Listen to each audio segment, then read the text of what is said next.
때로는 북한이 잘못할 경우에 노라고 말할 수 있어야지 북한이 한국의 목소리를 경청한다. 이름을 명심해야 된다고 생각하고 중국 문제, 일본 문제도 마음에 안 들지만 어떤 수요로 가서 북한의 변화에 활용하고 그러면서 북한의 위협이 조금씩 낮아진다면 동맹으로부터도 조금 더 자유로운 입장을 하나씩 가는 거죠. 대신에 그것을 일본으로 딱 맺고 그 다음에는 미국이 이야기하는 스탠다드 기준으로 해서 다시 협상하자.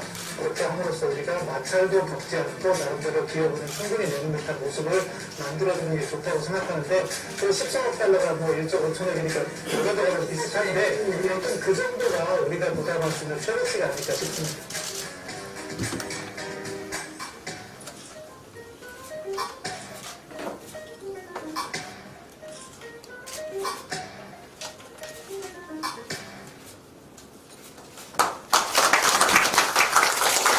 예, 명정면 이재영 기원장님께서 진행하시겠습니다.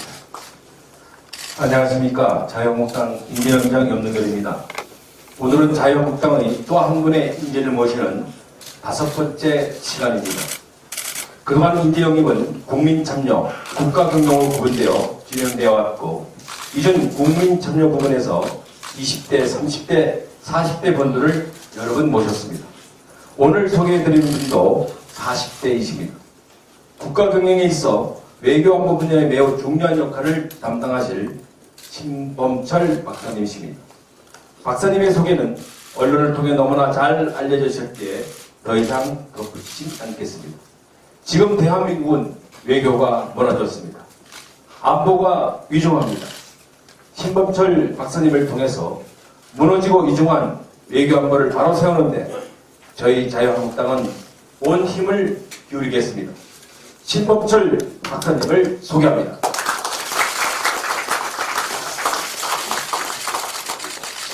그럼 이제 황교안 당대표님께서 신범철 박사님께 꽃다발과 함께 자유한국당의 외교 안보 정책인 민평농 책자와 한미동맹을 상징하는 배지를 달아주시겠습니다. 힘찬 박수 부탁드리겠습니다.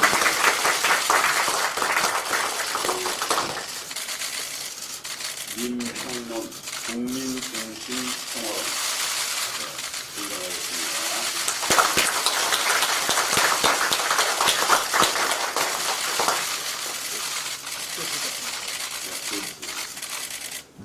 대표님께서 신범철 박사님께 달아드리는 배지는 굳건한 한미동맹을 바탕으로 자유와 평화의 한반도를 함께 이뤄가자는 의미가 담겨져 있습니다. 참고로 황교안 당대표님께서는 지난 10월 자유한국당의 외교안보 대전환 위원장인 민평론을 발표하신 바 있습니다. 신범철 박사님께서 당의 외교안보 위원장인 민평론을 부여하는 큰 역할을 해주신 것을 기대합니다. 이제 신범철 박사님의 인사 말씀을 듣도록 하겠습니다. 박수 부탁드리겠습니다. 질문 좀 받아주세요. 반갑습니다. 신범철입니다. 항상 최근에 인사드릴 때는 앞에 아산정책연구원의 신범철이라고 말씀드렸는데 어제부로 사직하고 오늘부터는 자유한국당의 신범철이 됐습니다. 먼저 많이 부족한 저를 인재라고 영입해주신 자유한국당과 그리고 황교안 대표님 그리고 연승열 위원장님 감사드립니다.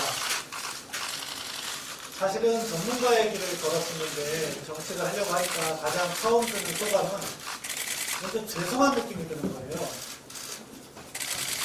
사실 제 목소리에 많은 분들이 정치를 주셨는데 제가 정치를 함으로써 혹시라도 너는 정파적 의견으로 이야기한 것이 아니냐 그런 오해가 있을까봐 가장 큰 부담이었고 그렇기 때문에 먼저 죄송하다는 말씀을 드리고 싶었습니다. 그럼에도 불구하고 정치를 선택하게 된 건 2가지 이유 때문에 그렇게 했습니다. 누가 좀 짧게 얘기하면 좋다고 생각해보니까 위기와 위선입니다. 하나는 위기의식이 있었어요. 뭐냐면은 저 언론에 워낙 활동을 많이 해서 제가 한 이야기들이 다 트랙 레코드로 남을 거라고 보는데 우리 정부가 작년 하반기부터는 문재인 정부가 외교정책의 방향성을 잃고 넘어야 돼서는 안 되는 선을 넘고 있는 것 같습니다. 예를 들면 작년 11월에 개최된 한아세안 특별정상회담에 김정은을 초청하기 위해서 우리의 넘어온 탈북자를 강제적으로 북송한다든가 또는 지금과 같이 엄중한 상황에서 방향성을 잃고 개성공단 아니 금강산 관광, 개별관광을 추진한다든가 이렇게 하면은 사실은 지난 2, 3년간 대화 과정에서 바뀐 거는 우리 정부의 입장밖에 없는 것 같아요. 불가역적인 비핵화를 만들어야 되는데 불가역적인 위기가 올 수 있다는 생각이 들었습니다. 그리고 핵이라는 암덩어리를 놔두고 자꾸 진통제만 받으려고 한다는 그런 느낌이 들었습니다. 이렇게 해서는 우리의 안전, 안보 위태로울 것 같고 그렇기 때문에 언론에서 이야기하는 것보다 더 행동에 나서야겠다는 생각이 들었습니다.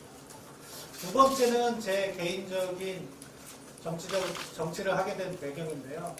무엇보다도 이 민주주의가 사실은 어떤 특정 정파에게만 유리한 것이 되서는 안 된다. 모두에게 함께 누릴 수 있는 민주주의가 되어야 된다는 생각을 했습니다. 저는 제 개인적인 경험 때문입니다. 2년 전에 국립외교원에 나오면서 그때 모 방송국 밤샘 토론에 나가서 자유한국당 전직 의원 옆에 앉았다는 이유로 청와대에서 외교원에 전화를 하고 그러면서 압력을 행사하고 사실 그 당시에는 적폐청산이라고 해서 어떻게 보면은 그 지난 정부의 관료들이 유사한 행동을 했다고 해서 다 형사처벌을 하던 시절이었는데 자기들은 똑같이 하면서 저는 그때 침묵으로 사표를 내고 나왔습니다. 왜 침묵을 했냐면 사실 이런 이야기들을 지금도 앞으로 침묵을 하겠지만 밝히면 제 주변에 있는 사람들이 불편해집니다. 그런데 또 그 침묵을 이용해서 모 언론사에서 제 이야기를 국립외교원 S 교수라고 다뤘는데 거기에다가 정정 보도를 요구하는 그런 행동도 했습니다. 지금 상황도 보면은 사실은 내 편은 좋고 남의 편은 안 좋다 이런 인식이 있는 것이 아닌가 싶고 민주주의는 그래서는 안 된다는 생각에서 나름 용기를 냈습니다. 저는 이제 자유한국당에 와서 자유한국당을 정책정당으로 변모시키는데 헌신하겠습니다. 제가 가진 외교안보 지식을 총동원해서 자유한국당이 정책적으로 올바른 정책을 내세우고 정부를 제대로 견제할 수 있도록 하겠습니다. 그리고 정치인으로서 이런 민주주의가 특정 정파가 아니라 대한민국 국민 모두 혜택이 돌아갈 수 있는 그런 정치인이 될 수 있도록 노력하겠습니다. 다시 한번 부족한 저를 이 자리에 불러주신 황교안 대표님과 연동열 위원장님 그리고 자유한국당에 감사드리고 이 자리에 계신 기자님들 그리고 또 기자님들을 통해서 제 목소리를 전해듣게 될 대한민국 국민들께 감사드립니다. 이상입니다. 네, 감사합니다. 다음은 황교안 당대표님께서 인사 말씀을 하시겠습니다. 신범철 박사의 입당을 환영합니다. 신범철 박사를 우리 당으로 부른 것은 우리 당이 아니라 나라가 불렀습니다. 우리의 안보가 무참하게 무너져가는 그런 상황 속에서 어떻게 나라를 지킬 것인가 자유한국당 고민 많이 하고 있었습니다. 그럼에도 불구하고 우리 당 안에 많은 안보 전문가들이 많지 않았습니다. 이리저리 우리 좋은 분들을 찾아본 결과 신범철 박사 젊고 또 안보 영역에서 아주 해박하고 또 설명도 잘해서 방송에 나가면 국민들이 이 어려운 이슈를 쉽게 알 수 있도록 그래 설명도 잘하고 결국 그래서 우리 국민들의 잠자고 있는 안보의식을 깨워줄 수 있는 그런 인재라고 생각합니다. 저는 우리 신범철 박사의 영입을 통해서 우리가 계속 말했던 안보 위기를 이제 실제로 안전한 안보로 바꾸는 그런 행동을 함께 시작하려고 합니다. 그 선봉에 우리 신범철 박사가 앞장설 것이고 우리 자유한국당이 함께 할 것입니다. 국민 여러분들께서도 말로만 하는 평화가 아니라 진정한 한반도 평화, 말로만 하는 남북 대화가 아니라 진전 있는 남북 대화, 말로만 하는 비핵화가 아니라 실질적인 북핵 폐기가 정책적으로도 이뤄져갈 수 있도록 하기 위한 노력을 함께해 나가도록 그렇게 하겠습니다. 여러분들께서도 우리 신범철 박사 관심 가져주시고 또 응원해 주시고 또 필요한 정보들을 같이 공유해서 대한민국 안보 지킬 수 있는 큰 틀 만들어 주시기를 바랍니다. 다시 한번 우리 입당 환영합니다. 감사합니다. 네, 감사합니다. 마지막으로 기념사진 촬영이 있겠습니다. 주요 당사자분들께서는 기념 촬영을 위해 모두 앞으로 나와주시기 바랍니다. 두 줄로 서주시면 감사하겠습니다.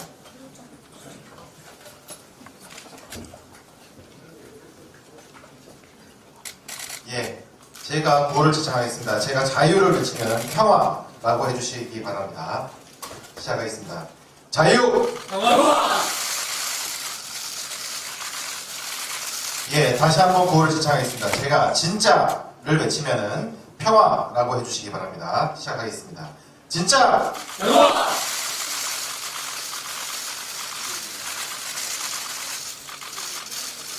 예, 감사합니다. 그럼 이것으로 2020 자유한국당 영입인사 환영식을 모두 마치겠습니다. 감사합니다.